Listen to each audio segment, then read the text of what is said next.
Graça e paz, amados, boa noite. Estamos mais uma vez aqui no Ministério Reconciliando Vidas, trazendo sempre uma mensagem direto do trono da graça, uma mensagem renovadora, uma mensagem que muda o entendimento das pessoas em relação a Cristo ressuscitado. Então, hoje, nesse novo momento, nesse novo período onde nós estamos no novo pacto, embora esse novo pacto ainda não tenha um entendimento completo, mas nós, assim como muitos ministros que tentam, de qualquer forma, trazer a mensagem da graça para os ouvidos das ovelhas, mostramos que hoje, nos dias de hoje, estamos no novo pacto. Hoje vamos falar sobre o entendimento do novo pacto. Vamos falar de uma coisa bem peculiar, porque as pessoas, o povo de Deus em si, eles normalmente não são ensinados, eles não são disciplinados a esse respeito.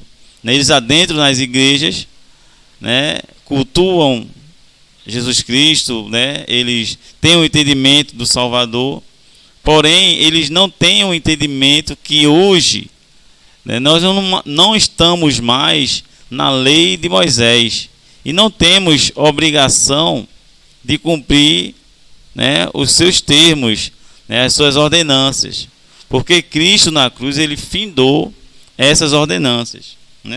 Você vê que uma das grandes empecilhos, ou seja, um dos grandes entraves que a graça, esse novo pacto trava, é a questão do termo pecado.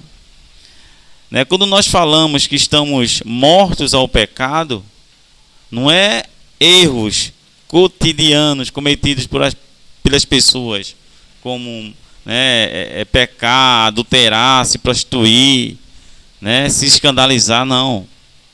Quando a Bíblia fala em pecar, no sentido de pecado original, no pecado onde o homem estava distanciado de Deus, ele fala daquele pecado que foi cometido por Adão. Porque Paulo fala aos Romanos que por um homem entrou o pecado no mundo e todos morreram. Então, Paulo no capítulo 7, versos 8 de Romanos, ele fala: sem lei, ou seja, sem a lei, o pecado não existe. Então são alguns termos que Paulo fala que não é levado em conta. As pessoas, elas não têm o critério, elas não têm a preocupação de adentrar nesses pormenores que o apóstolo Paulo trouxe, e por isso vivem sem desfrutar da verdadeira graça.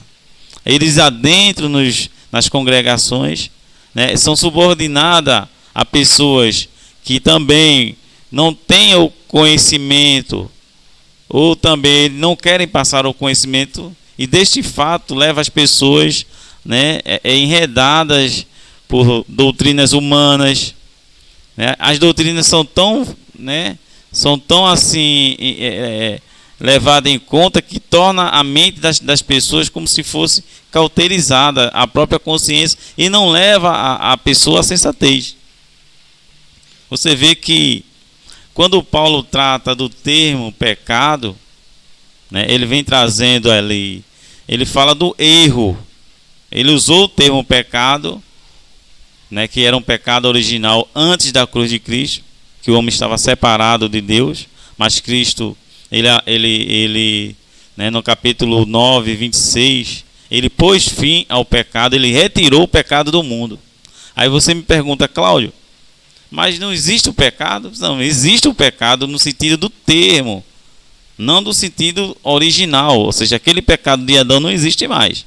Mas Paulo, quando ele traz esse entendimento de erro, ele traz só o termo, a palavra, mas não o entendimento do sentido original. Então as pessoas hoje, como elas estão ainda, eu acredito, um pouco de lei e um pouco de graça, elas acabam trazendo para si aquele pecado segundo, né, os seus professores, seus pastores, e traz esse pecado que não existe mais, e achando que esse pecado o separa-se de Deus. Mas hoje, né, quando Paulo escreveu lá Colossenses, ele retirou todo o escrito de dívida que existia na igreja e encravou na cruz. Né, Paulo diz lá em Colossenses capítulo 1:13, ele nos libertou desse império, né, é um império, um domínio. Ele nos transportou para o reino do Filho do seu amor. Colossenses capítulo 1, versos 13. Então Cristo, quando ele, né, ele desfaz essas coisas, desfaz as obras do antigo pacto, ele introduz um novo e vivo pacto. Ou seja, é um pacto, Paulo diz, que é estabelecido em melhores e superiores promessas. Então, quando a pessoa não tem esse entendimento, ou seja, esse entendimento do novo pacto, é um pacto espiritual, não mais escrito em tábuas, em papiro, em papel, mas é impresso na mente das pessoas, na mente das ovelhas. Né? Nesse momento, Paulo disse, né? Paulo não, está escrito lá pelos profetas, que não mais ninguém ensinará aos seus filhos, porque as leis estariam escritas na mente. Então as pessoas invalidaram a palavra de Deus pelas suas tradições, porque as tradições invalidam de fato a palavra de Deus.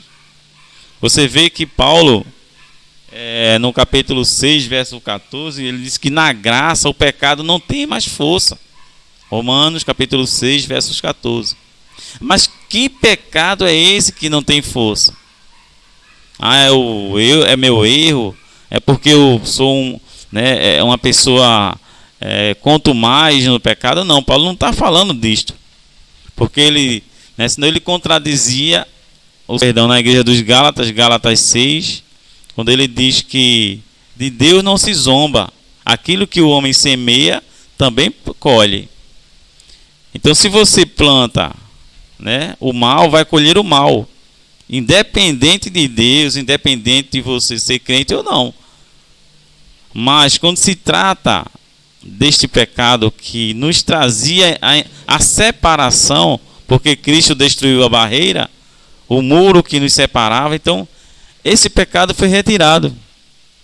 Você vê, se você examinar na sua Bíblia aí da sua casa, você vai ler em Hebreus capítulo 9, versos 26, que ele retirou com um único sacrifício, ou seja, o sacrifício de si mesmo, ele retirou este pecado.